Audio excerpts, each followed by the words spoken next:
Iyi ni radiyo BBC gahuza miryango ivugira i Londres kuri metero 19, 25, 31 na 41. Ivugira ku mirongo ya FM mu karere k'ibiyaga bigari no kuri interineti kuri bbcgahuza.com.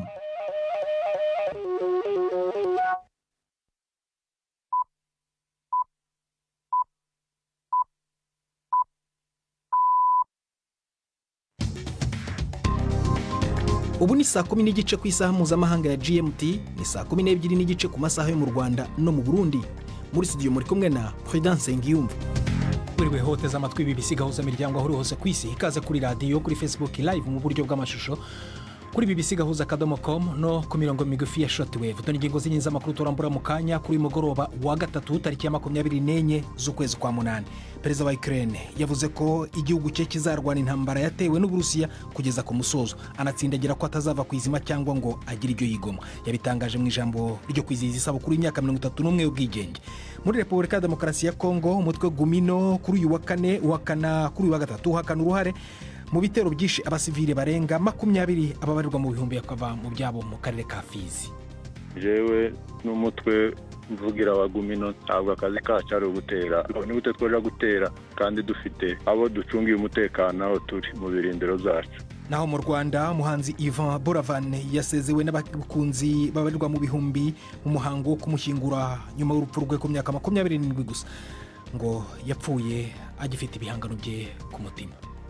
Wabonaga ari wa muntu usa nkaho ari mu kazi avuga projet ze, kuko yarabaga afite amakosera ateganya kuva ku itariki enye kugera ku 13. wari wa muntu urwaye ariko atabyemera ko arwaye, avuga projet ze asize Rwanda. Ibi biganiro biwe na Marike niyo nkuru.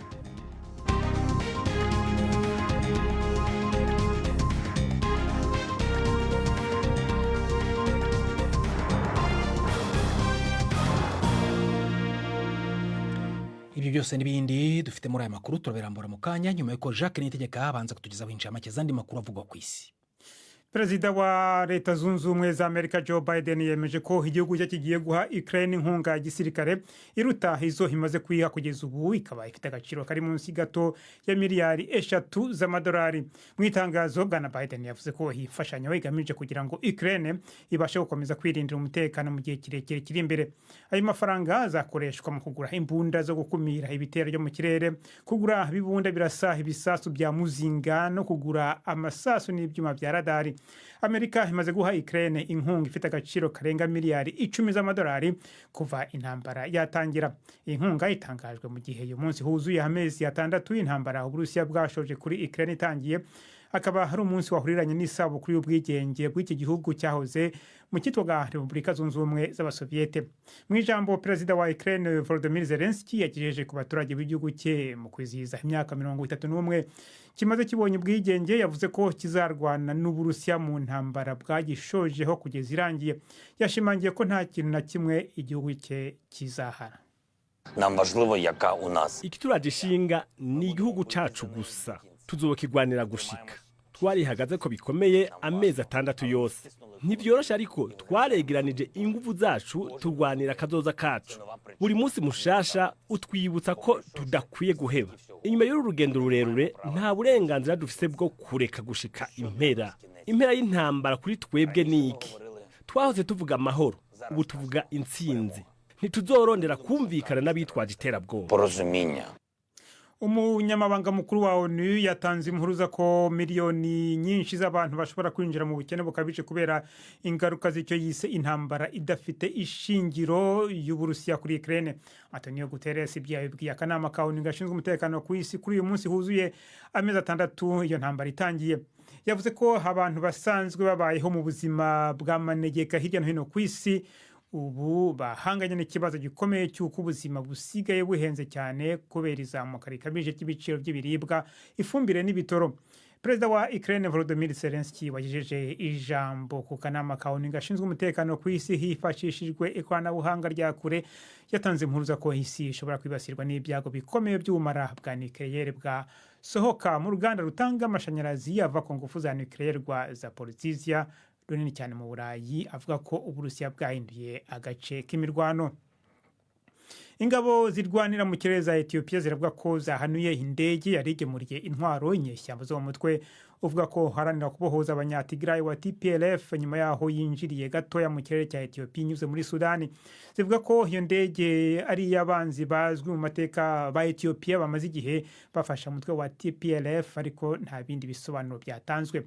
Nta ruhande rudafite aho rubogamiye rwemeza aya makuru.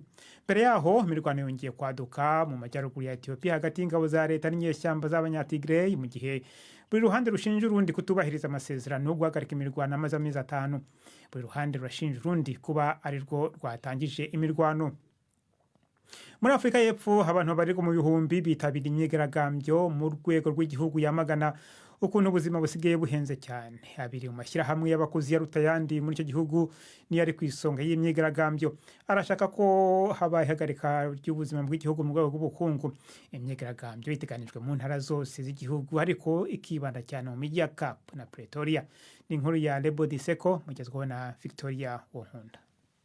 Amashyirahamwe y'abakozi aramagana izamuka rikabije ry'ibiciro by'ibiribwa, lisansi n'ingendo mu gihe imishahara yitigeze izamuka. Arashaka ko leta ishyiraho igiciro ntarengwa cya lisansi, ikagabanya inyungu yakwa ku nguzanyo, kandi ikanaha abatishoboye imfashanyo y'amafaranga ituma babasha kuramuka.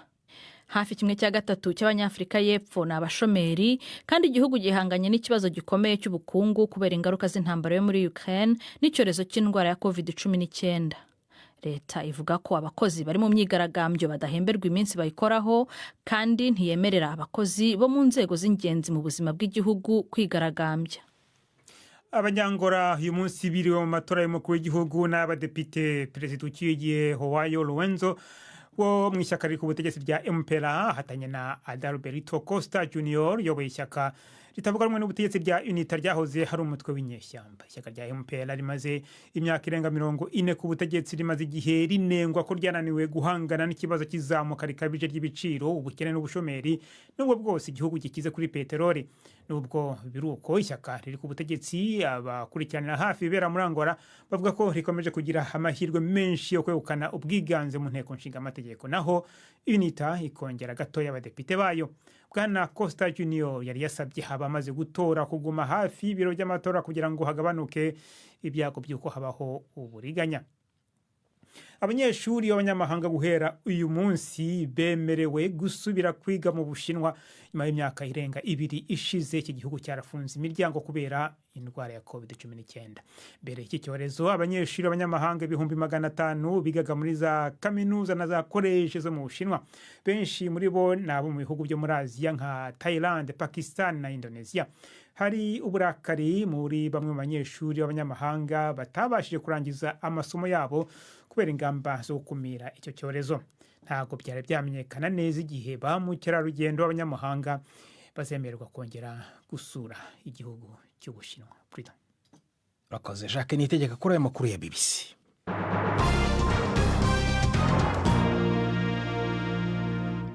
Ikaze ku makuru arambuye duhereye mu karere k'ihembe rya Afurika. Guverinoma ya Ethiopia yashinje ingabo zo mu majyaruguru y'akarere ka Tigray gutangiza inkubiri nshya y'imirwano no kurenga ku masezerano y'agahenge hagati y'impande zombi. Mbere abatigray bari bareze ingabo za leta kugaba ibitero bishya. Abasivile babarirwa mu bihumbi 100 bamaze kwicirwa muri iyi ntambara y'umwiryane. Inkuru ya Karikidani y'Iberita uri Addis Ababa, muragizwaho na Prime Ndikumagenge. Ukurwana kwatanguye kuwa gatatu mu gitondo mu turere two ku rubibe Tigray hana n'intara ya Amhara mu bumanuko. Ingabo za Tigray zivuga yuko igisirikare cya Ethiopia n'abagifasha kugwana batanguye kugaba ibitero inyuma y'imisi bariko barongera ingabo n'ibikoresho bya gisirikare. Ariko leta yahagiriza ingabo za Tigray. Ikigaragara nuko intambara yasubiye kuvyuka inyuma y'amezi 5 y'agahengwe. Ibi bica bituma amashirahamwe atanga imfashanyo bigiye kuyagora cyane gushikira miliyoni z'abantu muri Tigray bakeneye imfashanyo cyane. Uko gusubira kugwana kandi gushobora gusubiza inyuma utwigoro twariko turaba two kurangiza iyo ntambara biciye mu biganiro. Perezida wa Ukraine yavuze ko igihugu cye kizarwana intambara yatewe n'Uburusiya kugeza ku musozo, anatsindagira ko atazava kwizima cyangwa ngo agire ibyo yigomwa. Volodymyr Zelensky yavuze ibi ku isabukuru y'imyaka 31 Ukraine imaze ibonye ubwigenge. Tariki yanahuriranye n'umunsi ugize amezi 6 intambara y'Uburusiya igabwe muri Ukraine. Yavuze ko igihugu cye kizisubiza akarere k'uburasirazuba bwa Donbass kafashwe mu mezi ya mbere muri uyu mwaka, ndetse na Crimea yigaruriwe n'Uburusiya mu 2014. Inkuru ya Hugo Bachega muri Zona Felenga kwaye. Hafi mu masaha ya saa sita z'amanywa mu kirere humvikanye inzogera z'intabaza mu mujyi zibutsa ko uyu mujyi nubwo uri kure y'aho imirwano ibera ko utari mu mutekano wuzuye. Kuri uyu munsi bibukiraho igihe baboneye ubwigenge, mu murwa mukuru habujijwe gukora ibikorwa byo kwishyira hamwe batinya ko byaba imbarutso y'ibitero by'Uburusiya. Aho kuba karasisi k'abasirikare ba Ukraine mu mihanda y'i Kiev nk'uko bisanzwe biba kuri uyu munsi, ahubwo berekanye ibimodoka n'ibifaru bya gisirikare by'Uburusiya byafashwe n'ibindi byasenywe. Byitabiriwe n'abanya-Ukraine benshi baje bambaye imyenda ya gakondo bafite n'amabendera y'igihugu cyabo. Intambara isa naho igeze mu gihirahiro, nta n'akanunu kuko ibiganiro bishobora gusubukurwa mu gihe kiri imbere. Abantu babona ko kubera ibibazo byugarije amahanga hari abacitse intege, ariko baracyahagaze ku izima bizeye yuko bazatsinda. Ngo rero umenya uko utangira intambara ariko ntumenya uko irangira. Mu kugerageza kumenya uburyo iyi ntambara ishobora kurangira, twavuganye na Dr. Omar Harufani, umusesenguzi muri politike uri muri Leta Zunze Ubumwe za Amerika. Natangiye mubaza uko abona aho ibintu bigana naho bimaze kugera mu nyuma y'amezi 6 intambara itangiye.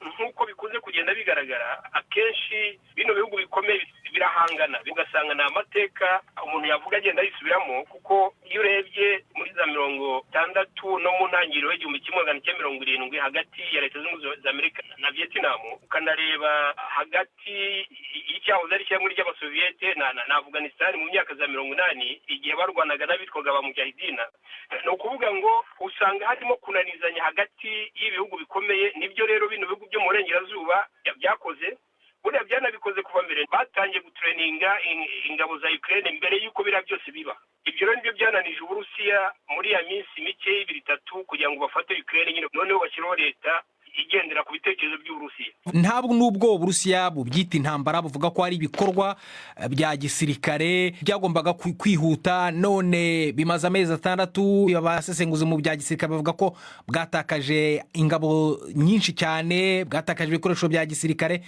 Ni bya bindi ngo umenye uko intambara uyitangira ariko ntumenye uko uyisoza. Ubwira intambara atangiraga, abantu benshi nka 90% abantu bakurikiranaga kira kibazo cy'Uburusiya na Ukraine bari bazi ko mu minsi 3 Uburusiya buzaba bwafashe nyine Kiev bugashyiraho leta, ariko siko byagenze ku mpamvu nyine navuze, impamvu zivuga yuko bari biteguye. Ngira ngo murabyibuka ko Uburusiya bwakanaga yuko butazatera Ukraine, ubwo satellite za Leta Zunze Ubumwe za Amerika zagaragazaga yuko hari abasirikare benshi b'ikivungi barimo kwegera umupaka wa Ukraine.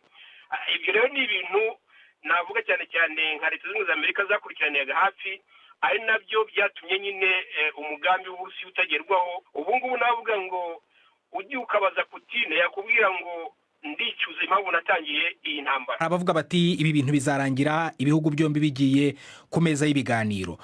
Perezida Zelensky wa Ukraine ati nta na metero imwe tuzatanga ku butaka bwacu. Ababikurikirana hafi bakavuga ati biragoye kugira ngo Uburusiya ahantu bwafashe buzahave mu mahoro.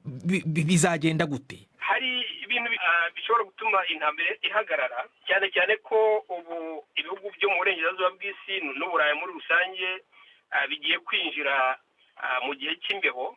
Aho rero niho abandi bahanga bagenda bavuga bati Uburusiya bushobora kuzahera kuri icyo ngicyo, bigatuma noneho bashyiraho kondisiyo runaka, hakaba ibiganiro hagati y'Uburusiya na Ukraine, ariko ibyo biganiro bikagendera kuri kondisiyo ituma Uburusiya busa nk'aho butsinze, kubera ko ibihugu by'Uburaya mu by'ukuri bikeneye gaz, bikeneye peteroli ituruka mu Burusiya. Tenguzo bavuga bati muri ubu bukonje bugiye kuza hazaba hari ikibazo cyatuma Ukraine icisha makeya, nangwa se ibihugu nka Leta Zunze Ubumwe za Amerika, Ubwongereza, Ubufaransa bakabwira Ukraine bati ngaho cisha makeya kubera ko hari ibintu bikaze tubona bikeneye ku Burusiya. Mu gihe icyo cyaba kitabaye no gukomeza intambara nyine bikaba byarangira Uburusiya butsinze, nangwa se bikarangira Uburusiya butsinzwe, nk'uko byagiye bigaragara ko ibihugu bikomeye akenshi byagiye binanirwa kugera ku ntego zabyo, nk'uko nabivuze kuri Leta Zunze Ubumwe za Amerika muri Vietnam ubwo bahanganaga nyine n'icyahoze ari ishyanga ry'abasoviyete ndetse n'Ubushinwa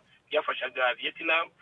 Nanone nk'uko icyahoze ari ishyanga ry'abasoviyete batageze ku ntego zabo muri Afghanistan mu myaka za 80 kubera ubufasha bwa Leta Zunze za Amerika. Ibihano byafatiwe Uburusiya bizagumaho, bizarangira ibihugu byose byaciye umubano n'Uburusiya byongeye guhuzwa bigafatanya cyane cyane ko bavuga ko nta mwanzi ubaho burundu, nta n'umukunzi ubaho burundu muri politike, cyangwa Uburusiya bwahawe ivomo byararangiye? Kurikiranye birimo kuba mu isi ya none turimo cyane cyane ku ngaruka z'intambara hagati y'Uburusiya na Ukraine, ngira ngo ibihugu byinshi biratakaza cyane, abaturage barimo barahababarira.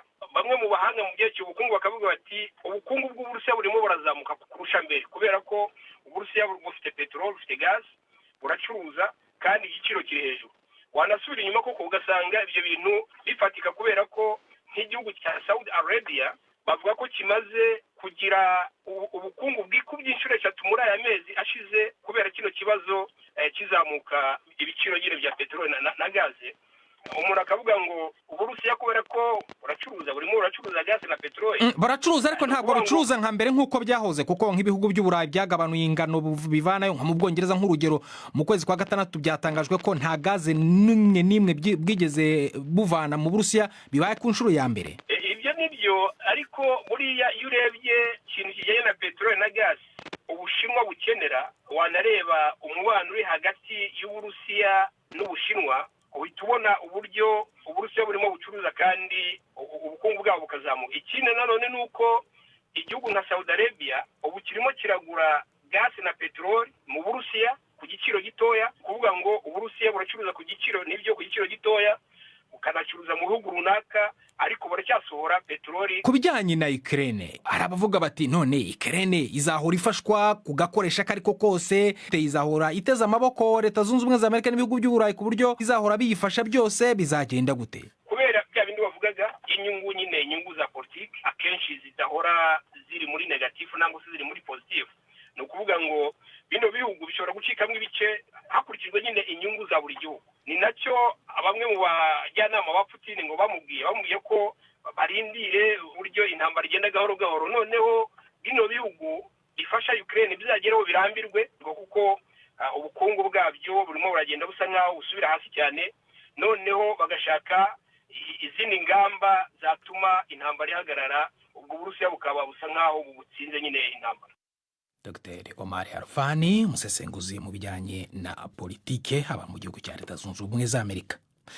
Tujye mu Rwanda, ku nkuru ibabaje. Abantu babarirwa mu bihumbi bitabiriye umuhango wo guherekeza umuhanzi w'icyamamare Ivan Burabyo, waruzwi cyane nka Ivan Buravan, witabye Imana mu cyumweru gishize azize indwara ya kanseri. Uyu musore wamamaye cyane mu njyana ya R&B yaraherutse no kwigurira igihembo cya Prix Découverte gitangwa ku bufatanye bwa radiyo mpuzamahanga RFI na UNESCO. Apfuye afite imyaka 27. Abavuze mu muhango wo kumusezeraho barimo n'uhagarariye guverinoma y'u Rwanda bavuze ko Ivan Burabyo yabaye umuhanzi w'icyamamare w'icyitegererezo abandi bakwiye kureberaho. Jean Claude Mwambutse, umunyamakuru wacu ari mu muhango, adutegura inkuru ikurikira. Ubuzima hari byiza tubona tukabifata nk'ibisanzwe, rimwe na rimwe tukumva ko byari bikwiye no kubaho. Ni umuhango witabiriwe n'abantu benshi cyane bamuherekezaga ku irimbi rya Rusororo mu mujyi wa Kigali.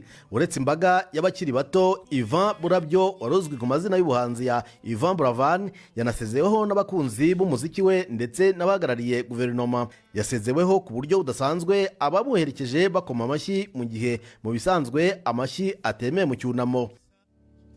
Rimwe na rimwe tukumva ko byari bikwiye no kubaho.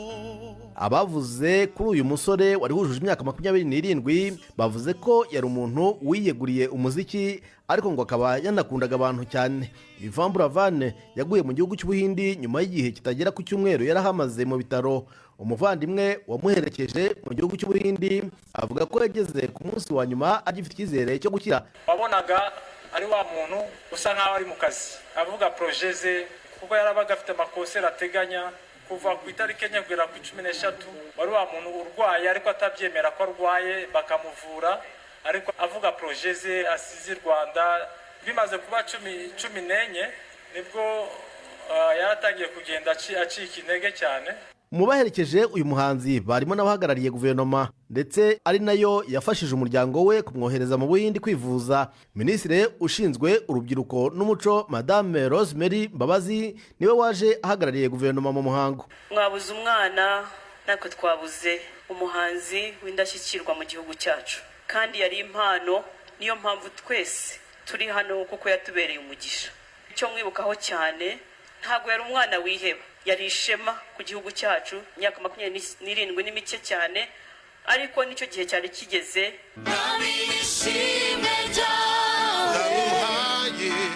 Ndaguhaye umutima wanjye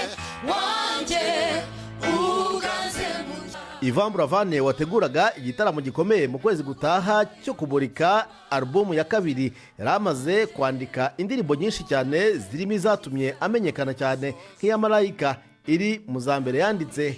Uyu wari umwana w'umuhererezi mu muryango w'abana 6 apfuye akiri ingaragu. Jean Claude Mwambutsa, BBC Gahuza Miryango i Kigali.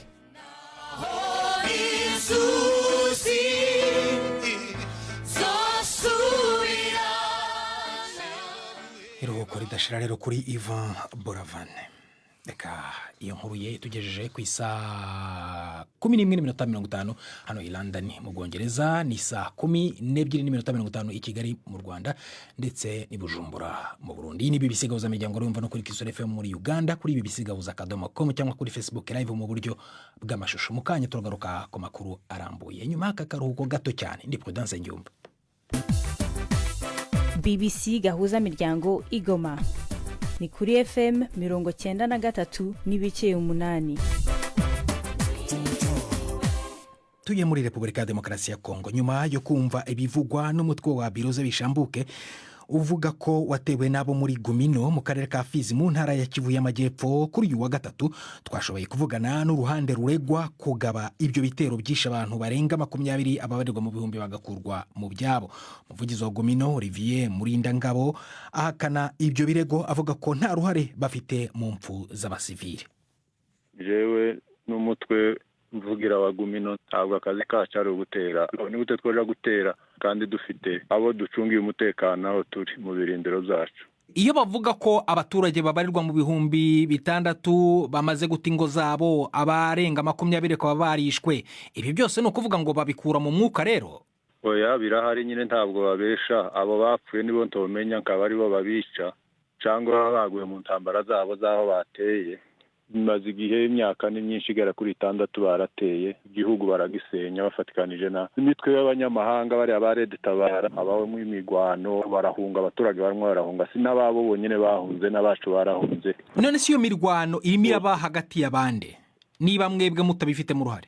Tubigiramo uruhare kubera kuko baba baduteye. Iyo baduteye nicyo gihe turwana, ariko izo mpakana nizo babesha ngo twagiye gutera abaturage mu mihani wabo. Mu Rwanda n'abandi Rwanda nabo baduteye, barimo bange n'abamayimayi n'abarede tabara n'abandi bose bifatikanya nabo. Ukuvuga ngo nabo rero bo muri Biroze Bishambuke mu Rwanda nabo kandi baduteye. Iyo wumva naho intambara ziba zabereye ahenshi ni mu karere nyine kacu tuba turimo. Iyo wumva ngo barwanye mu Minembwe, barwanye ku Ndondo, mu Rurambo, Kamombo, hose n'ahantu hatuye abanyamurenge n'ayo moko yandi, ni naho twe tuba. Uzobabaze ko hari umunsi turwanira iwabo batuye. Ubu tuvugana ibintu bimeze gute? Imirwanire cyakomeje cyangwa yahosheje? Oya, nta mirwani ihari. Turi mu birindiro bya Gumino kabisa, nta mirwani yaheruka. Ni ukuvuga ngo ibyo babashinje rero by'uko mubuza abo baturage amahoro, mubabuza umutekano, mwebwe murabihakana mwivuye inyuma, ariko kandi abaturage baracyakomeje guhangayika, baravugwa ko nta mutekano bafite. None ibyo bintu biravuguruzanya, Bwana Olivier?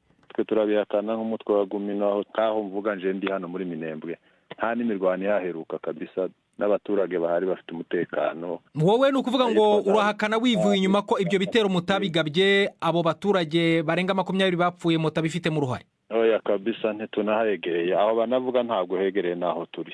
Turi za Gahwera, turi hitwa za Karongi, ni kure naho bavuga nta nahuye. Mukanya waruvuze ko ariko wari wemeje ko mwarwanye, none mwarwaniye hehe? Intambara turimo imaze imyaka myinshi, umunyamakuru imaze imyaka 5. ndavuga mu mirwano yabaye mu cyumweru gishize ntayo nzi kabisa naho yabaye muri eneo yanje nayumvise kure kandi aho naho ni mu banyamurenge kandi abarwanye ntabwo ari nje uhareba ushobora kubaza wenda abandi bareba muri ayo maeneo bafite abavugizi babo mushobora kuvugana. None mwebwe uretse abanyamurenge nta yindi mitwe mufatanya? Nta yindi mitwe turi kumwe dufatanya. Umuyobozi w'umutwe wa Gumino Olivier Murindangabo.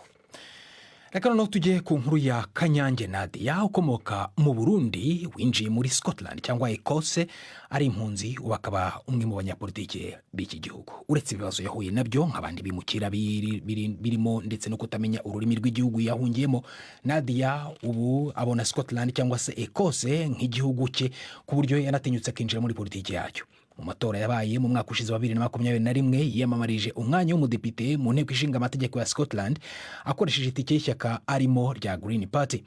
Nubwo atatowe, Kanyange avuga ko atacitse intege kandi ngo yakuyemo isomo. Mugenzi wacu Odase Makado yamusuye mu mujyi wa Glasgow akaba yaraganire nawe ku mizero afite muri Scotland. Hano mu gisagara Glasgow nasanze Nadia Kanyange umwimukira aturuka mu Burundi. Kuva mu 2003 amaze gushika muri leta ya Scotland, ubuzima Nadia yabayemo avuga ko cabaye icigwa. Kuza mu bihugu nk'ibi si ibintu ntivyoroha kubera iyo uba waravuye ingene uba wararezwe n'indi monde urumva urashika ino nk'umuvyeyi agashika akagira ibibazo vyinshi cane hakajamo n'ingorane zo mu mutwe ugasanga ari yugaranye nta byinshi ashoboye gukora. Aha yasigurira uko gufasha abandi bihambaye kuri we kuko yabibayemo kuva mu buto bwiwe mu Burundi mu kazi kiwe ka mbere mu mpera y'imyaka 1990 akorera ishirahamwe mvamakungu. Twaraja kugira distribution y'imfungurwa mu mpunzi zari mu Cibitoke ca Rugombo. Urumva uri umwana wahajya mu gisagara ugatangura kubona ingene abantu bamerewe bataye ingo zabo n'ubuzima bariko barabamo birafise ikintu bikuhindura. Ariko amahanga n'amahanga muri Scotland mu mananiza Nadia ashingira intahe avuga ko yunyugwa n'ibibazo vy'ivangura rishingiye ku rukoba vyigaragaza mu bisata vyinshi vy'ubuzima. Talak Yakuba agwanira ubutungane n'agateka ku bantu mw'ishirahamwe Equality Campaigner mu 2021 yaragabishije aciye kuri BBC ku ruhombo igihugu kigira ruva kuri iryo kumira yigaragaza no mu vy'intwaro. Ni muri ico gihe Nadia Kanyange yahangana navyo yiyamamaza. Muri kazoza hazovuka abantu bavuga bati n'abandi barabigize ukijeho no. Inyandiko ziranga ivy'intwaro muri leta ya Scotland zerekana ko amajwi 1651 yaronse anitoje ubwa mbere mu karere abamwo Pollock yabaye ubwa mbere ku mugambwe wiwe Green Party. Umwimukira Kanyange Nadia abona ko impinduka ari cyane ku neza y'abana babimukira bakurira mu bihugu vya Buraya. Nk'uyu ari umuvyeyi afise abana birafekta abana no mu ishure no bintu byose. Abantu baje batafise iyo sense yo kumenya ingene ibintu ategezwa gukora, yategezwa kuja gusaba amaservice akeneye urumva ishuri agomba kujamo ari kuja kwa muganga ushira umwana mu ma activité umuntu akabibafashamo. Nadia kandi arashimika ko kuba no gufasha mu iterambere rusangi muri ibi bihugu bitavuga kwibagira iyo umuntu yavuye. Abana bavukiye aha ni kazoza ko ngaha birakenewe ko biyantegra n'abavyeyi. Umuntu ntavuga ngo ingo uca ufata ibintu vyaho vyose utegezwa kugumana ivyiwawe usanzwe ukunda ubwo bugari bwawe. Integration ntivuze ngo uhagarika kurya ubugari uzoguma ubufungura meni vyiza wose kumenya igihugu bamo ingene gikora kugira bikorohere un peu ingene ushobora kubaho mu mahoro. Ibi abibwira bimukira n'abarondera ubuhungiro bagwiriyemwo abanyafrika abava muri Amerika y'Epfo no muri Aziya bagwiriye mu bo ishirahamwe yahisemwo gukorera rifasha. Odase Makado Nadia bavugaga ubugari haravuze atuma mbukumbura.